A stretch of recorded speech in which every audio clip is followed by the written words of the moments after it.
নির্বাচনের ক্যালেন্ডার সামনে এগোতে থাকলো আর রাজনৈতিক আকাশে জমল অনুচ্চারিত উত্তেজনা।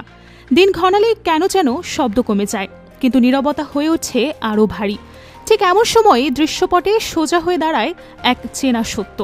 জামাত বিরোধী জোট আর পর্দার আড়ালে নেই, এটি এখন প্রায় প্রকাশ্য রূপ নিয়েছে। সাম্প্রতিক সমীকরণে বিএনপি এবং এনসিপি একসঙ্গে জামায়াতের বিপরীতে অবস্থান নিচ্ছে। কথাটা এখন আর ফিসফাস নয়, বরং আলোচনার টেবিলের মাঝখানে রাখা একটা খোলা কাগজ। সামনে নির্বাচনের হিসাব, আর সেই হিসাব ঘিরেই অনেকে ধরে নিচ্ছেন বিএনপি ও এনসিপি আনুষ্ঠানিকভাবে একে অপরের হাত ধরতে পারে।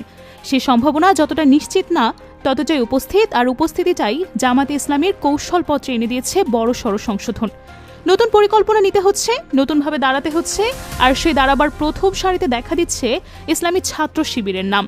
এমন এক মুহূর্ত যখন প্রতিটি বাক্য পরিমিত, প্রতিটি উক্তি মেপে বলা দরকার। শিবিরকে ঘিরেই যেন তৈরি হচ্ছে নতুন খেলার মূল পদ্ধতি। এই প্রেক্ষাপটে উঠে এসেছে একটা নির্দিষ্ট সংখ্যা, যার প্রতিটা অঙ্ক যেন অন্য কোনো সুরে কথা বলে। ইসলামী ছাত্র শিবিরের কেন্দ্রীয় সভাপতি জাহিদুল ইসলাম সম্প্রতি বলেছেন, সারা দেশে শিবিরের 50 লাখেরও বেশি কর্মী ও সমর্থক রয়েছে। সংখ্যাটা কেবল পরিসংখ্যান না, এটি নেটওয়ার্কের আয়তন, পৌঁছানোর পথ এবং সংগঠিত শক্তির সংকেত।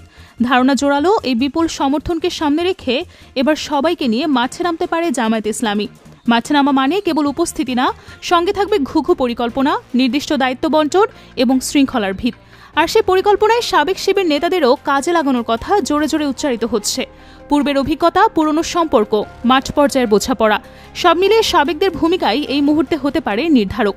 এই স্রোতে যুক্ত হল ঢাকা বিশ্ববিদ্যালয়ের এক সাবেক শিবির নেতার নির্দিষ্ট রূপরেখা, যা আলোচনার কেন্দ্রে ঠাঁই করে নিয়েছে নিঃশব্দে। ঢাকা বিশ্ববিদ্যালয়ের সাবেক শিবির নেতা ওমর ফারুক বিশ্বাস যে রূপরেখার সামনে এনেছেন, তার কেন্দ্রে রয়েছে কাজের বাস্তবতা। তিনি বলেছেন, জামায়াতের উচিত বর্তমান এবং সাবেক সব শিবির নেতাদের নিয়ে বসে আগামী নির্বাচনের জন্য একটি সুপরিকল্পিত, বাস্তবায়নযোগ্য এবং উন্নত ইশতেহার প্রণয়ন করা। এখানে শব্দগুলো চেনা হলেও উচ্চারণের ভেতরে আছে একটা স্পষ্ট বার্তা। ইশতেহার শুধু প্রতিশ্রুতির কাগজ না, এটি হওয়া দরকার বাস্তব প্রয়োগের রোডম্যাপ। কাগজের সৌন্দর্য নয়, মাঠে নামার উপযোগিতা। এই সূত্র ধরেই প্রস্তাবটি ইশতেহারকে কেন্দ্রীয় নথিতে পরিণত করতে বলেছে। বর্তমান ও সাবেক নেতৃত্বকে একই টেবিলে বসানোর কথা তাই কেবল সৌজন্যের জায়গা থেকে নয়, এটি একটি অভিমুখ যেখানে অভিজ্ঞতার উদ্যম এক স্রোতে মিলিত হতে পারে। এই ইশতেহার কাকে দিয়ে তৈরি করানো হবে, কোথায় সিদ্ধান্ত হবে, কিভাবে পৌঁছাবে, তারও একটি কাঠামো প্রস্তাব করেছেন ওমর ফারুক বিশ্বাস। তার ধারণা অনুযায়ী 15 সদস্য বিশিষ্ট একটি কোর কমিটি গঠন করা যেতে পারে। এই কমিটির নেতৃত্বে থাকবেন ডক্টর সৈয়দ আবদুল্লাহ মোহাম্মদ তাহের। নেতৃত্বের নাম উচ্চারণ মানে সিদ্ধান্তের দিক নির্ধারণ। আর সদস্য সচিব ও সমন্বয়ের দায়িত্বে থাকবেন অ্যাডভোকেট শিশির মনির, অর্থাৎ সিদ্ধান্তের সংযোগ, বাস্তবায়নের ধারাবাহিকতা এবং মাঠ পর্যায়ে নির্দেশনার পৌঁছানো। সবাই যাবে একটি সুস্পষ্ট চ্যানেলে।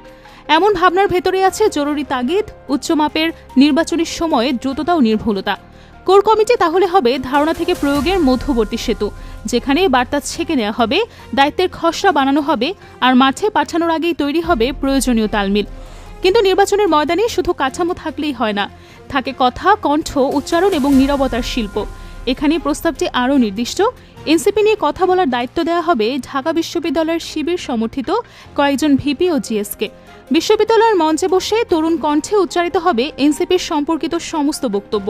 এই কাজে যত ধরনের সহায়তা প্রয়োজন হবে তা নিশ্চিত করবে ঢাকা বিশ্ববিদ্যালয়ের শিবির।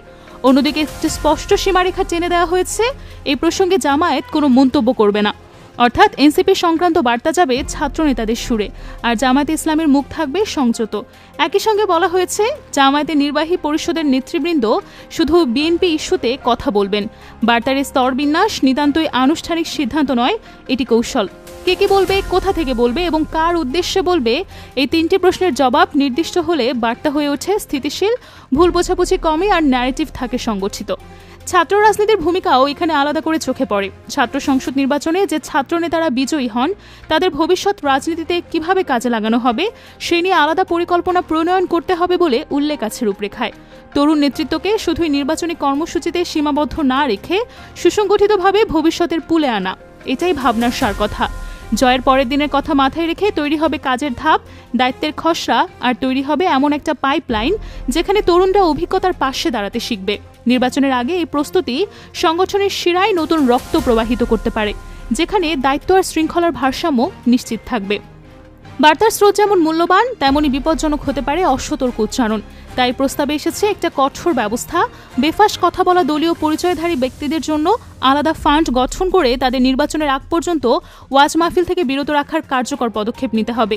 কথাটা যতটা কঠিন ততটাই বাস্তবতার সঙ্গে সামঞ্জস্যপূর্ণ।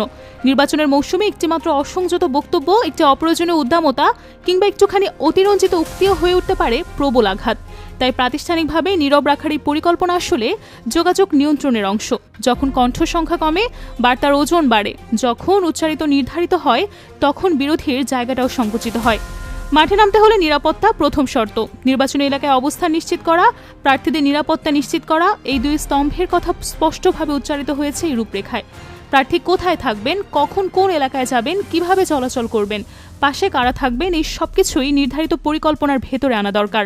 কারণ প্রচারের ধারাবাহিকতা রক্ষা করতে গেলে নিরাপত্তার চাদর ঢাকা ছাড়া আর কোনো উপায় নেই। মাঠে যদি হোঁচট খেতে হয়, তবে সেটা যেন পরিকল্পনায় পূর্বানুমিত থাকে। ঠিক এমন একটি সতর্কতা এই প্রস্তাব টেনে দেয়। প্রার্থীর উপস্থিতির স্থিতিশীলতা যত নিশ্চিত, বার্তার প্রবাহ ততই মসৃণ।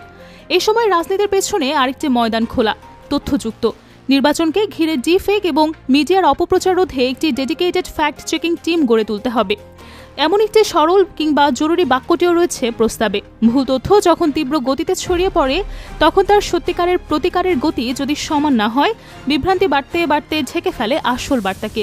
এই বিশেষ টিমের কাজ তাই হবে দ্রুত তথ্য যাচাই, ভুল ভাঙানো এবং সঠিক তথ্যকে বিশ্বাসযোগ্য ভাষায় সামনে তুলে ধরা। মাঠ পর্যায়ে কাজ করা প্রত্যেকের কাছে পৌঁছে যাবে পরিমিত শব্দ, নির্ভুল পরিসংখ্যান এবং যথাযথ প্রতিক্রিয়ার ভাষা, যাতে আক্রমণ ধাক্কা দিলেও বার্তা ভেঙে না পড়ে। সবশেষে যে প্রস্তুতিটা মাঠকে আঁকড়ে ধরে রাখবে, সেটা হচ্ছে প্রশিক্ষণ। 300 আসনের জন্য অন্তত 600 জনকে স্পেশাল ট্রেনিংয়ের আয়তায় আনার কথা বলা হয়েছে। এর মানে প্রতিটি আসনে অন্তত 2 জন করে দায়িত্বপ্রাপ্ত প্রশিক্ষণপ্রাপ্ত সমন্বয়ক থাকবেন। কেউ নড়ালে অন্যজন ধরে রাখবেন। এই টিম বেতনভুক্ত হবে, এটিও প্রস্তাবে স্পষ্ট। অর্থাৎ কাজটা কেবল স্বেচ্ছাশ্রমের আবেগের উপর ছেড়ে দেওয়া হবে না। পেশাদারিত্ব, সময়ানুবর্তিতা এবং জবাবদিহিতা নিশ্চিত করতেই তারা নিয়মিত পারিশ্রমিক পাবেন। এমনকি প্রয়োজনে অন্যান্য খাতের খরচ কমিয়ে হলেও এই ব্যবস্থাকে অগ্রাধিকার দিতে হবে। এই কঠিন সিদ্ধান্ত প্রস্তাবে জায়গা পেয়েছে। সংকটময় সময় কোথায় বিনিয়োগ জরুরি, তার একটি স্পষ্ট মানচিত্র থাকে এখানে। রূপরেখা যিনি রেখেছেন ঢাকা বিশ্ববিদ্যালয়ের সাবেক শিবির নেতা ওমর ফারুক বিশ্বাস। তিনি নির্দেশ করেছেন এক সুসংহত পরিকল্পনার দিকে। তার বক্তব্য অনুযায়ী বর্তমান ও সাবেক সব শিবির নেতাদের নিয়ে বসে তৈরি করতে হবে একটি সুপরিকল্পিত, বাস্তবায়নযোগ্য এবং উন্নত ইশতেহার। এই ইশতেহারকে ঘিরেই গড়ে উঠবে 15 সদস্যের একটি কোর কমিটি। নেতৃত্বে থাকবেন ডক্টর সৈয়দ আবদুল্লাহ মোহাম্মদ তাহের, আর সদস্য সচিব ও সমন্বয়ে থাকবেন অ্যাডভোকেট শিশির মনির। এই সবকিছু মিলিয়ে রাজনীতির মঞ্চে এখন আলো ছায়ার খেলা। এক পাশে সম্ভাব্য জোটের সাজ, অন্য পাশে নীরবে গড়ে ওঠা পরিকল্পনার জাল। বার্তার ভেতরে রয়েছে নীরবতার কৌশল, বক্তব্যের ভেতরে রয়েছে বাছাই করা কণ্ঠ, আর প্রয়োগের ঠিক মাঝখানে রয়েছে প্রশিক্ষিত হাতের ভরসা। ক্যালেন্ডারের পাতায় যখন দিনগুলো ধীরে ধীরে গিয়ে মিশবে নির্বাচনের এক সকালে, তখন এই রূপরেখার প্রতিটি শব্দ তার জায়গা খুঁজে নেবে, কখনো উচ্চারণে, কখনো নীরবতায়। প্রশ্ন কেবল সময়ের, কত দ্রুত গড়ে উঠবে কোর কমিটি, কতটা প্রস্তুত থাকবে বিশ্ববিদ্যালয়ের মঞ্চ, কতটা তৎপর হবে ফ্যাক্ট চেকিং ইউনিট, কতটা পেশাদার হবে 600 জনের প্রশিক্ষিত টিম, আর কতটাই বা দৃঢ় হাতে দায়িত্ব নেবেন ছড়িয়ে থাকা সেই দক্ষ শিবির নেতাকর্মীরা। উত্তর এখনো অদৃশ্য, কিন্তু তার আবছা রেখা অনিবার্যভাবেই টেনে দিচ্ছে একটা সাসপেন্স, যেখানে প্রতিটি পদক্ষেপ হয়ে উঠছে খবর, আর প্রতিটি খবরের আড়ালেই লুকিয়ে আছে আগামী দিনের গল্প।